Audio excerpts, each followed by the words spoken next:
محفل منعقد ہوئی ہے تلاوت اور منفرد اور نام کے بعد چند جملوں کے لیے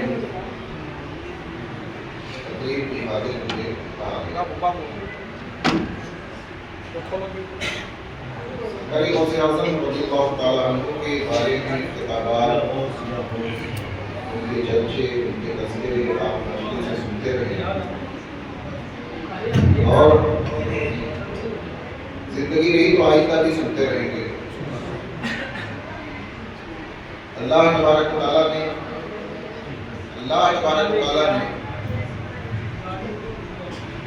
اپنے محبوب کے اس نائب کا چرچا دنیا بھر میں اس قدر عام فرما دیا ہے۔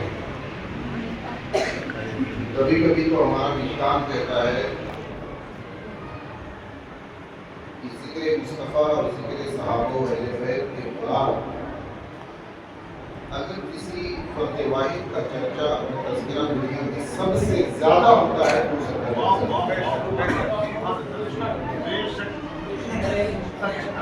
اعلیٰ حضرت نے بڑی پیاری بات کہی ہے، وَرَفَعْنَا لَكَ ذِكْرَكَ کا ہے سایہ تجھ پر۔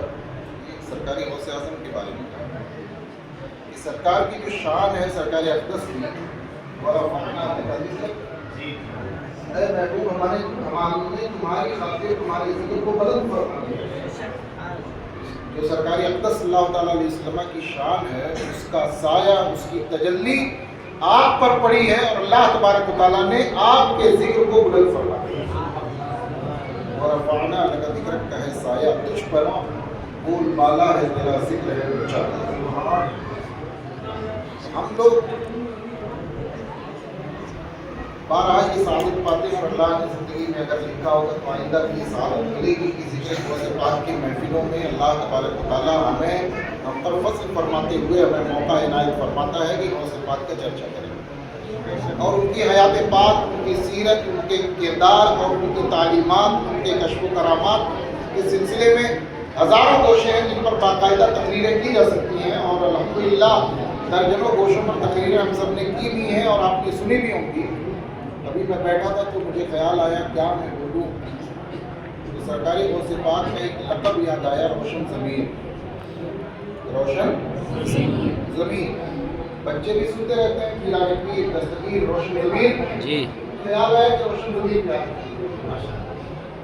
روشن ضمیر کا مطلب وہ ہستی جس کے لیے ضمیر یعنی پوشیدہ باتیں، چھپی ہوئی چیزیں بھی روشن اور ظاہر، اللہ تبارک و تعالیٰ نے جس کی خاطر پوشیدہ چیزوں کو بھی روشن اور ظاہر فرما دیا ہو، ظاہر بھی اس کے لیے ظاہر ہو اور باطن بھی اس کے لیے ظاہر ہو۔ سرکاری غوث اعظم کی ایک شان یہ بھی ہے کہ اللہ تبارک و تعالیٰ نے لوگوں کے ظاہر تو ان پر ظاہر فرمائے، جس طرح ہم سب پر ظاہری چیزیں ظاہر اور روشن ہوتی ہیں، اللہ نے لوگوں کا باطن بھی ان پر روشن فرما دیا، حتیٰ کہ قلب میں گزرنے والے خیالات، دل میں گزرنے والے احساسات پہ بھی سرکار غوث اعظم کو اطلاع ہو جائے۔ ایک تو نہیں کئی چیزیں اس پہ یاد آ رہی ہیں، سنتے چلیں شاید کبھی آپ کے کام آئے۔ اور یہ جو باتیں آج بیان کروں گا یہ سب سرکار غوث اعظم کی سیرت کی مستند کتابوں کے اندر ہوگا، کوئی غیر مستند بات نہیں ہے۔ جیسے آج کل کچھ اناؤنسر لوگ خطیب بن گئے ہیں تو الٹی سیدھی بے سر پیر کی باتیں سرکار غوث اعظم کے بارے میں بیان کرتے ہیں، جس کی وجہ سے سنیت بھی بدنام ہو رہی ہے اور نہ جانے کیا کیا باتیں پھیل رہی ہیں۔ بہرحال یہ سب مستند کتابوں کی باتیں ہیں۔ سرکار غوث اعظم کے یہاں امام ابن حجر اسقلانی نے اس کو اپنی کتاب میں لکھا ہے کہ سرکار غوث اعظم کے یہاں ایک صاحب میلان سے آئے قرات پڑھنے کے لیے۔ کیا پڑھنے کے لیے؟ قرات پڑھنے کے لیے۔ سرکار غوث اعظم دن بھر میں 13 درس دیا کرتے تھے عام طور سے۔ کتنے؟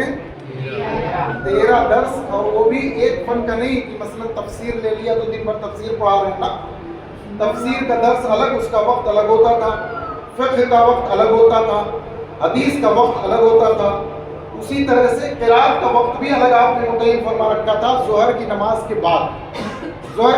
بعد قرات پڑھایا کرتے تھے، تجوید پڑھایا کرتے تھے۔ ایران سے ایک صاحب آئے اور تجوید حاصل کرنے لگے، قرات سیکھنے لگے سرکار غوث اعظم سے۔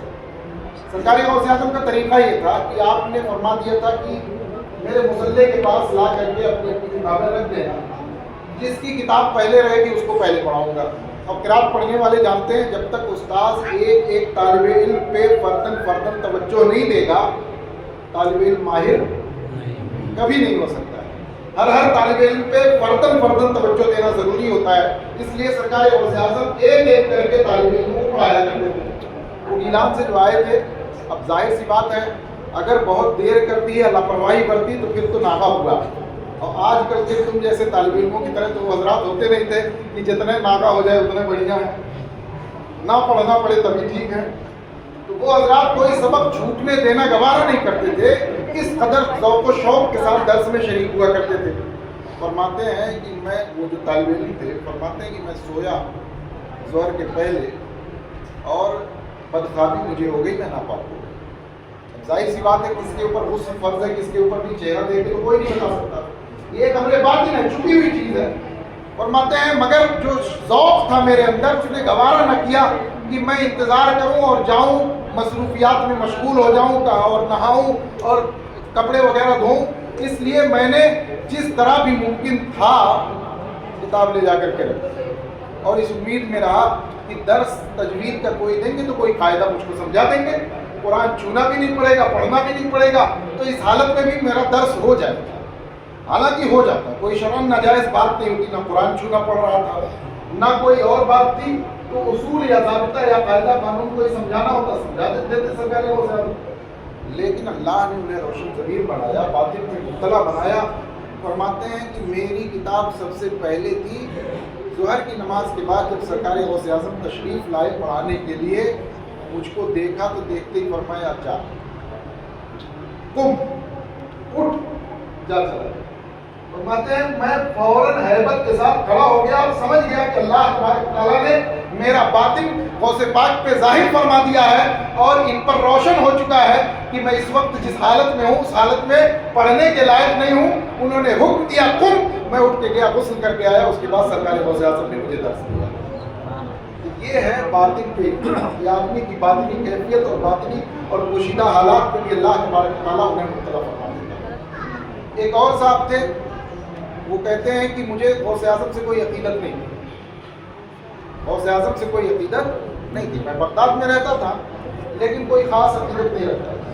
ایک بار باب الازہر جہاں پہ سرکار غوث اعظم کا مدرسہ اور خانقاہ تھی، ادھر میں مارکیٹ میں کسی کام سے گیا، عصر کا وقت ہو گیا تو میں نے سوچا آج شیخ عبد القادر کے پیچھے نماز پڑھ لیتے ہیں، سلام بھی کر لیں گے، نماز بھی پڑھ لیں گے، کوئی عقیدت مجھے نہیں تھی اس سے۔ گیا میں تو اس وقت مؤذن اقامت کہہ رہا تھا، مؤذن اقامت کہہ رہا تھا۔ فرماتے ہیں کہ جیسے ہی میں نے اقامت سنی تو جماعت میں شرکت کی جو ایک کہہ لیجیے طبعی خواہش رہتی ہے ایک بندے مومن کی کہ جماعت کی کوئی رکعت نہ چھوٹ نہیں پائے، میں تیزی سے مسجد میں گھسا، سرکار غوث اعظم امامت فرما رہے تھے، میں بھی نیت بات کے پیچھے جماعت میں شامل ہو گیا، نماز پڑھ لی۔ نماز پڑھنے کے بعد جب نمازی جانے لگے تو میں کھڑا ہو گیا کہ سرکار غوث اعظم کو سلام کروں۔ سلام میں نے کیا، سرکار غوث اعظم نے جواب بھی دیا، فرمایا کتنا اچھا ہوتا تو بھی ہمارے پاس اپنی ضرورتیں لاتا اور ہم تمہاری ضرورت پوری کر دیتے، کتنا اچھا ہوتا کہ تو ہمارے پاس اپنی ضرورتیں نہیں آیا کرتے، زیارت کے لیے نہیں آتے تھے، ملنے کے لیے نہیں آیا کرتے تھے۔ سرکار غوث اعظم نے فرمایا کیا ہی اچھا ہوتا کہ تو میرے پاس اپنی ضرورتیں لے کر کے آتا اور میں تیری ضرورتیں پوری کر دیتا، مگر نہیں، تیری ضرورت پوری نہیں کروں گا کیونکہ تو غافلین میں ہے، مسجد میں داخل ہوا بغیر وضو تو نے نماز پڑھ لی ہے، تو غفلت والوں میں سے، اس لیے تیری ضرورت پوری نہیں۔ سمجھ میں بات آئی؟ کسی کو کیا معلوم وہ وضو پہ تھے یا نہیں تھے؟ کہتے ہیں کہ میں نے اتنا سنا، خیال آیا کہ میں نے تو وضو کیا ہی نہیں، جلد بازی میں مجھے خیال ہی نہیں رہا کہ میرا وضو نہیں ہے اور وضو کر لوں۔ عام طور سے باوضو رہتے تھے مگر اس وقت بے وضو تھے، خیال ہی نہیں آیا، جلد بازی میں جماعت میں شامل ہو گیا۔ اللہ تبارک و تعالیٰ نے غوث پاک پہ ان کی کیفیت مطلع فرمائی۔